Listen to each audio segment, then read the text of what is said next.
بسم اللہ الرحمن الرحیم۔ دوستوں السلام علیکم۔ 21 رمضان ہویا جاتا ہے اور اس دن پر ہم خصوصی طور پر ایک نیک ولی اللہ کو یاد رکھتے ہیں جسے ہم نے خندق پہ بھی اور خصوصی طور پر خیبر پہ جن کے جوہر ہم نے دیکھے تھے، اور جو نہ صرف ہمارے پیارے رسول کے داماد تھے، چچا زاد بھائی تھے، اور کس لحاظ سے بھی دیکھیں تو دعائے کمیل کے لکھنے والے تھے، دعائے مسرور کے بھی، اور بہت سی ایسی باتیں جن کے وہ لائق انسان سمجھے جاتے تھے۔ توجہ پھر لیتے ہیں پاکستان کی طرف۔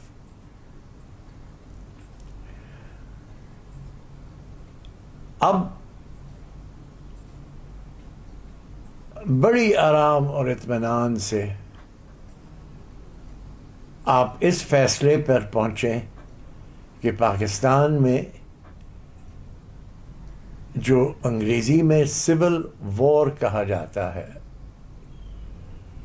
اگر بادشاہ ہوتے تو اس کو یلغار کہتے، کہ بادشاہ کی قوتیں اور عوام کی قوتیں ٹکراؤ میں ہوتی ہیں، لیکن یہ جو جنگ شروع ہو گئی ہے اب یہ نہیں ختم ہو سکتی، فیصلہ نہیں ہو سکتا۔ ہمارے حدیث میں تو لکھا ہے کہ اگر دو مسلمان آپس میں لڑ پڑے تو تیسرے مسلمان کا کام ہے کہ ان میں صلح کروائیں، معاف کیجیے۔ لیکن کس نے کوشش نہیں کی؟ میں ان فہرستوں میں اپنا آواز شامل کرنا چاہتا ہوں کہ مجھے اگر یہ ساری پارٹیاں اجازت دیں تو میں ایک نقشہ تیار کروں جس سے ہر ایک کی یہ موجودہ وقت کی ناراضگیاں کچھ تھامی جا سکتی ہیں اور پاکستان کو موقع دیا جاتا ہے دوبارہ اپنے آپ کو بحال کرنے کے لیے، لیکن اس میں رضامندی کا اظہار ہونا پڑے گا، اس کے بغیر نہیں ہوتا۔ کہنا یہ ہے کہ اگر سول وار کا اعلان ہو گیا کل سے کیوں اتنے عرصوں سے اتنے حرکت ہو رہے ہیں؟ کل سے اس لیے کہ جو 3 ہمارے آئین کے مطابق ستون ہیں، ایک اسمبلی، ایک حکومت اور ایک عدلیہ، تو اس سے پہلے عدلیہ پہ وار کیے جاتے تھے بڑے خفیہ طور پر،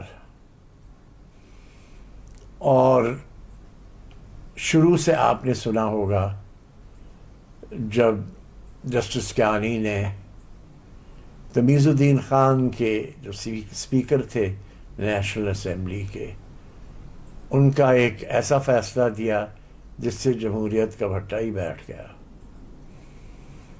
اس دن سے آج تک یہ حرکتیں تو جاری ہیں، لیکن لوگوں نے بہت اور غلطیاں دنیا میں دیکھ کر، پاکستان میں دیکھ کر کوشش کی کہ بھئی معاملے کو چلنے دے، بڑھنے دے،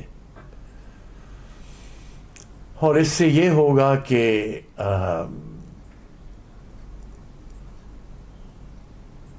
کوئی نہ کوئی درمیانہ راستہ اختیار کیا جائے گا۔ دیکھیں، ہندوستان میں بھی یہ نایاب بات نہیں ہے۔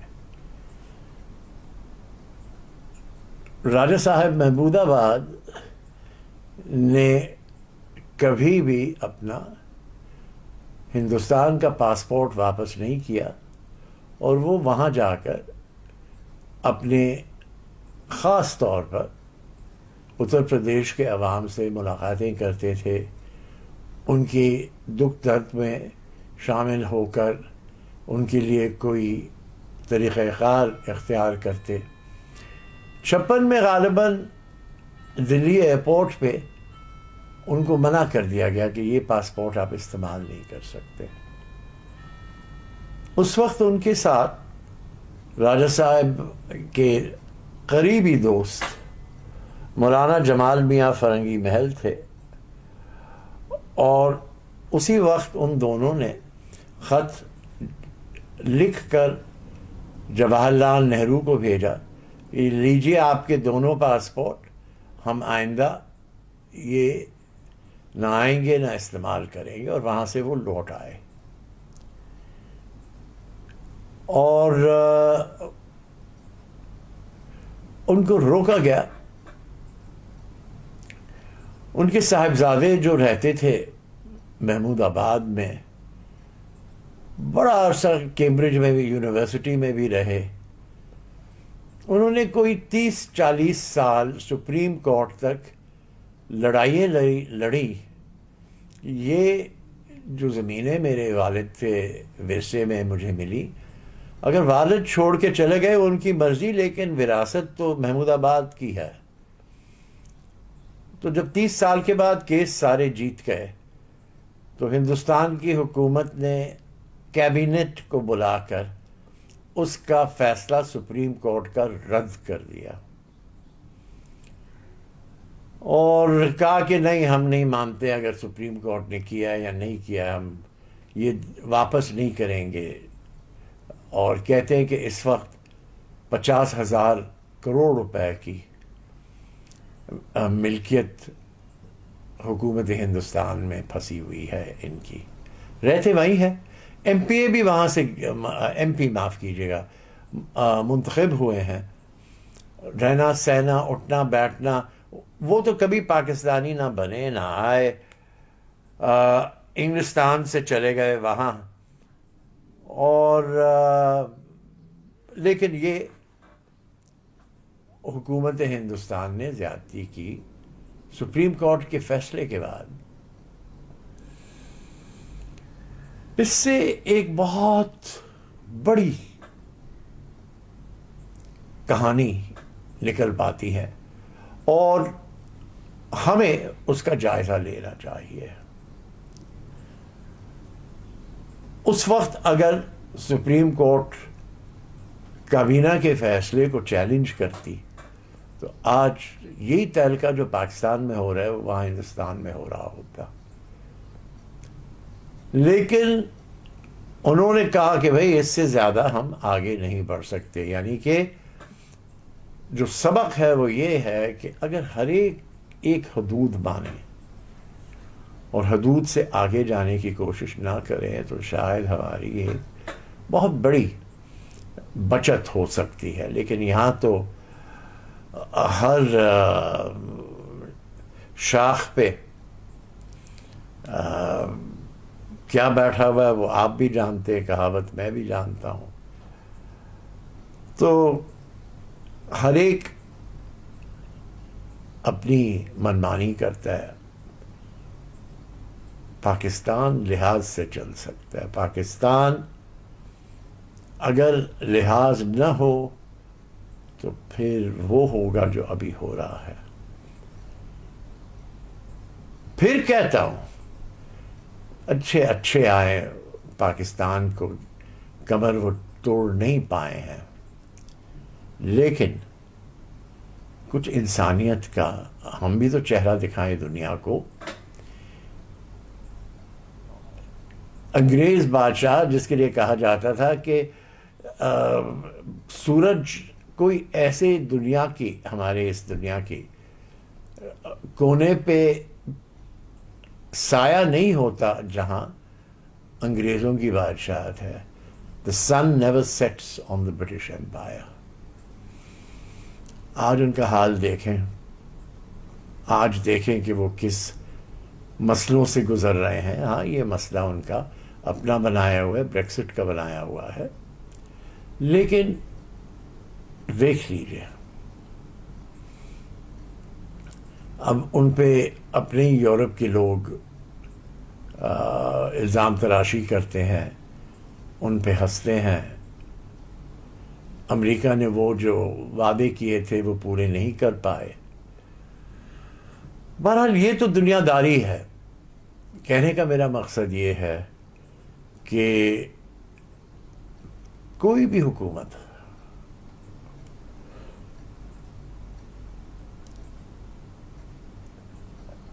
سکندر اعظم اترتے ہوئے شمالی ہندوستان سے ایک جگہ انہوں نے اپنا قیام کیا، وہ تھا سیون. وہاں قلعہ بنایا جس پہ ہمارے ڈپٹی کمشنر صاحب نے ریسٹ ہاؤس بنا دیا. ہم ریسٹ ہاؤس بنانے کے بڑے قائل ہیں، اور ایک ہیلی کاپٹر لینڈنگ پیڈ بھی بنایا.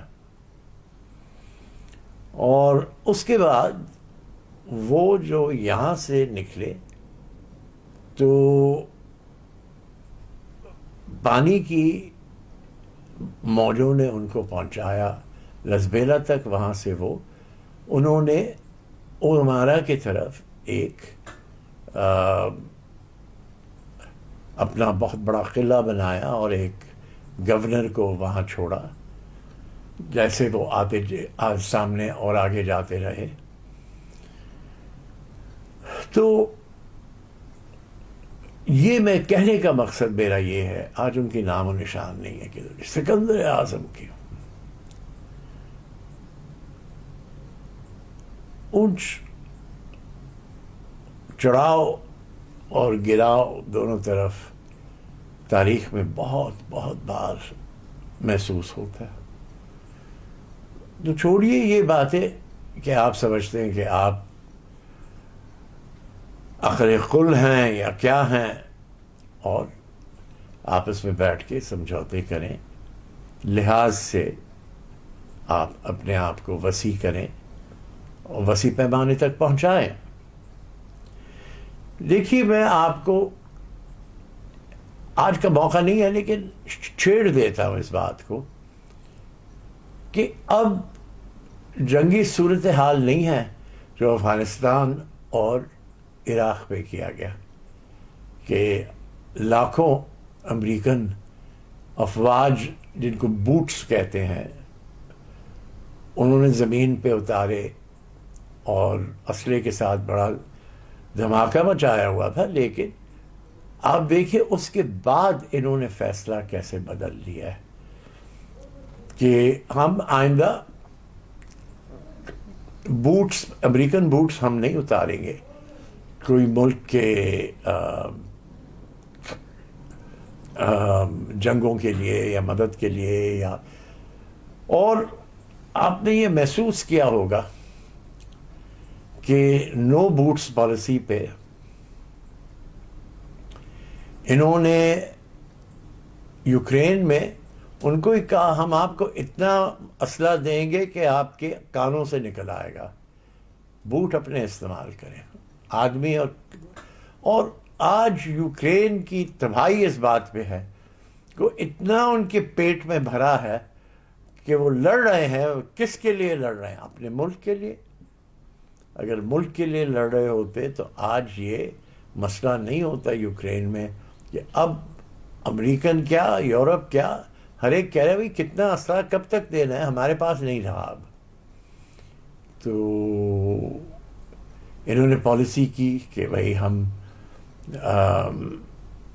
اور دوسری بات یہ ہے کہ ہیروشیما اور ناگاساکی کے بعد 8ویں بم آپ نہیں استعمال کر پائیں گے. اور اس لیے نہیں کہ انسان مارے جاتے، انسان تو بہت بڑے پیمانے پہ اور جگہوں بھی مارے گئے ہیں، دوسری جنگ عظیم میں، پہلی جنگ عظیم میں، لیکن 8ویں بم انسان کو تو ختم کرتا ہے، ساتھ میں ساری شہر و شہر کی بلڈنگ اور تمام جو ان کے ذخیرے ہیں ان کو بھی تباہ کرتا ہے.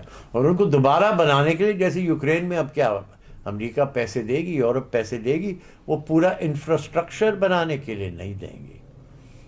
تو انہوں نے سوچا کہ بھائی یہ تو دنیا خلاف ہو جاتی ہے جب ہمارے ذخیرے ضائع کیے جاتے ہیں. تو انہوں نے ایک نئی چیز قائم کی ہے کہ انسان مرے اور بلڈنگیں تباہ نہ ہوں.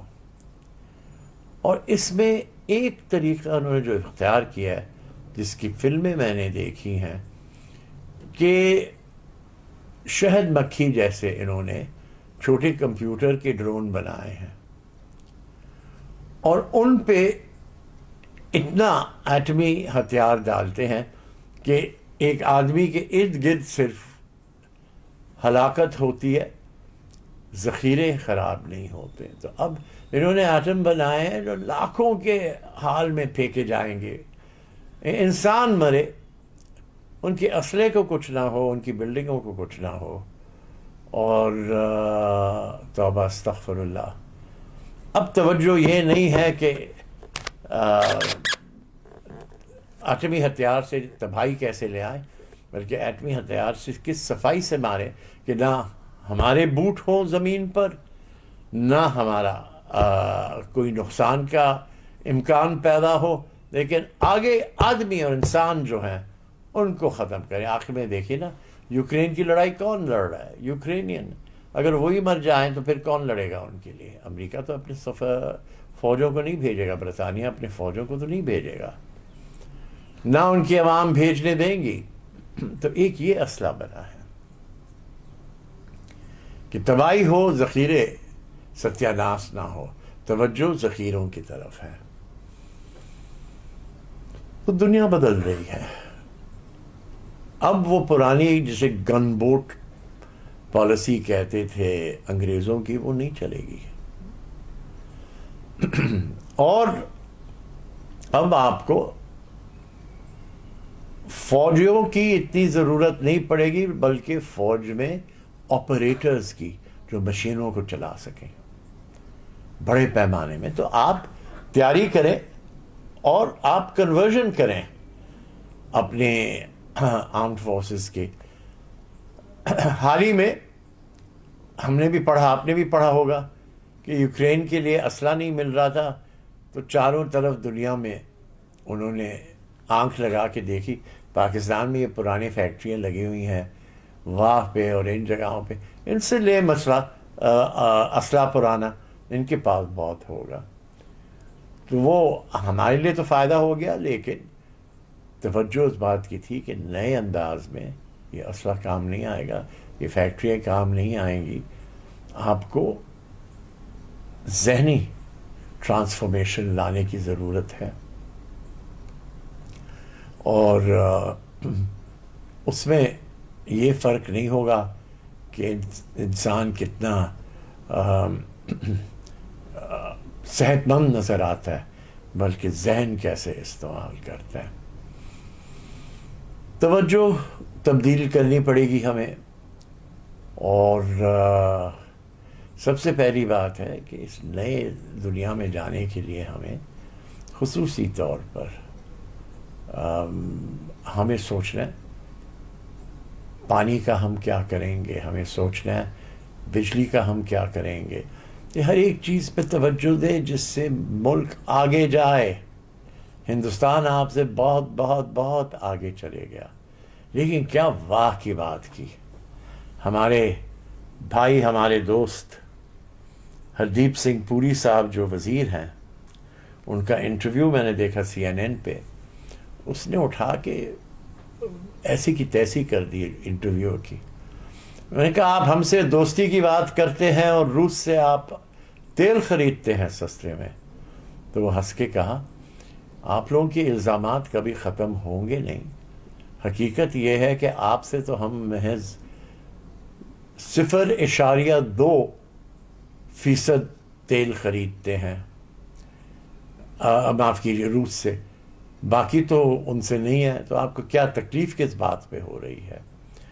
اور یہ یاد رکھیے کہ ہم آپ کی مرضی پہ بھارت کی خریداریاں نہیں کریں گے. ہمیں پبلک کی ضرورت اور استعمال کے لیے بھارت کو تندرست رکھنا ہے. ہم 6 ہفتے بعد نہیں کہہ سکتے ہیں بھارت کے عوام کو کہ تیل کے ذخیرے ہیں نہیں, اب چل کے جاؤ, کاروبار اور ملازمت سب چیز کو تباہ کر دو. یہ ہم نہیں کہہ سکتے, ہمیں بھارت کو چلانا ہے. اس کے عوض میں مجھے یاد آتا ہے کہ جب افغانستان کے تھرو پائپ لائن آنی تھی, آپ نے اس وقت منع کر دیا. ایران نے کہا, آپ نے کہا ہمارے پاس پیسے نہیں ہیں. انہوں نے سرحد تک لائن بچھا دی ہے, وہ کئی سال سے بند پڑی ہوئی ہے. آپ نے کہا امریکہ نہیں مانے گی. تو ہمارے بہادر دوست اور بھائی ہندوستان کے سفیر نے, وزیر نے کہا ان کو, ہم آپ کے دیکھنے پر نہیں خریدتے ہیں اپنی ضرورتیں, ہم عوام کی ضرورتوں کو دیکھ کر خریداریاں کرتی ہیں. اور اس پہ ہمیں کوئی مورالٹی گریس کا الفاظ ہے کہ آپ کی مورالٹی کو کیا, انہوں نے کہا ہماری مورالٹی جو ہے بالکل صحیح ہے, وہ عوام کے لیے ہے. تو ان کو بھی مبارک ہو. کاش کہ ہمارے بھی